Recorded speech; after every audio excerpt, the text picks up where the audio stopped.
Hallelujah. ಎಲ್ಲರಿಗೂ ಶುಭ ಮುಂಜಾನೆ. ಈ ದಿನದಲ್ಲಿ ನಿಮ್ಮನ್ನು ಕಾಣುವಂಥದ್ದು ಸಂತೋಷವಾದಂತಹ ಒಂದು ಕಾರ್ಯವಾಗಿದೆ ಪ್ರಿಯರೇ. ಈ ದಿನದ ದೇವರ ವಾಕ್ಯವನ್ನು ನೋಡೋಣ. ಈ ಪ್ರಿಯರಿಗೆ ಬರೆದಂತಹ ಪತ್ರಿಕೆ 6ನೇ ಅಧ್ಯಾಯದ 14ನೆಯ ವಾಕ್ಯ. ನಿಜವಾಗಿ ನಿನ್ನನ್ನು ಆಶೀರ್ವದಿಸುವೆನು, ನಿನ್ನನ್ನು ಹೆಚ್ಚಿಸುವೆನು ಎಂದು ಹೇಳಿದನಷ್ಟೇ. ಹೌದು ಪ್ರಿಯರೇ, ಈ ಒಂದು ವಾಗ್ದಾನ ದೇವರು ಅಬ್ರಹಾಮನಿಗೆ ಮಾಡಿದ್ದನ್ನ ನಾವು ಕಾಣ್ತೇವೆ. ಆದಿಕಾಂಡದಲ್ಲಿ ವಾಗ್ದಾನ ಮಾಡಿದಂತಹ ದೇವರು ಅಬ್ರಹಾಮನ ಜೀವಿತದಲ್ಲಿ ನೆರವೇರಿಸುವುದನ್ನ ಕೂಡ ನಾವು ಕಾಣ್ತೇವೆ. ಅದೇ ಪ್ರಕಾರವಾಗಿ ದೇವರು ಈ ದಿನ ನಿಮಗೆ ವಾಗ್ದಾನ ಮಾಡ್ತಿದ್ದಾರೆ. ನಿಮ್ಮನ್ನು ನಾನು ಆಶೀರ್ವದಿಸುವೆನು, ಹೆಚ್ಚಿಸುವೆನು ಎಂಬುದಾಗಿ. ಅಬ್ರಹಾಮನನ್ನು ಆಶೀರ್ವದಿಸಿದಂತಹ ಅದೇ ದೇವರು ನಮ್ಮ ದೇವರಾಗಿದ್ದಾರೆ. ಖಂಡಿತವಾಗಿ ನನ್ನನ್ನು ನಿಮ್ಮನ್ನು ಆಶೀರ್ವದಿಸುವವರಾಗಿದ್ದಾರೆ, ಹೆಚ್ಚಿಗೆ ಮಾಡುವಂತವರಾಗಿದ್ದಾರೆ.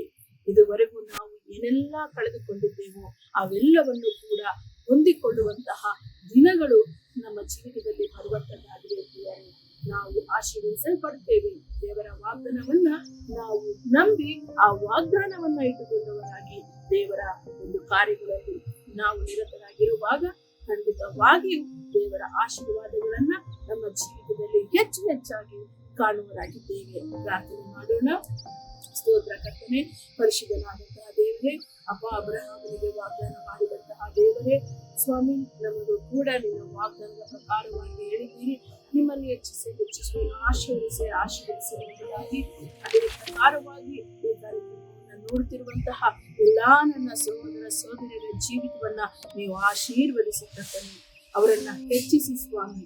ಅದಕ್ಕಾಗಿ ನಿಮಗೆ ಸ್ತೋತ್ರ ಮಾಡ್ತೀನಿ. ಯಾರೆಲ್ಲರೂ ಕರ್ತನೆ ನಿನ್ನ ಸನ್ನಿಧಾನದಲ್ಲಿ ನಿನ್ನ ಆಶೀರ್ವಾದಕ್ಕಾಗಿ ಕಾದುಕೊಂಡಿದ್ದಾರೋ ಅವರೆಲ್ಲರಿಗೂ ಉತ್ತರವನ್ನ ಕೊಟ್ಟು ಅದ್ಭುತವನ್ನ ಮಾಡಿ ಆಶೀರ್ವದಿಸಿ ಇವರೆಲ್ಲರೂ ಇನ್ನೊಬ್ಬರಿಗೆ ಆಶೀರ್ವಾದ ಉಳ್ಳವರಾಗಿ ನೀವು ಮಾರ್ಪಾಡು ಮಾಡಬೇಕಾಗಿ ಯೇಸು ಕ್ರಿಸ್ತನ ನಾಮದಲ್ಲಿ ಪ್ರಾರ್ಥಿಸಿ ಬೇಡಿ ಕರ್ತನೆ.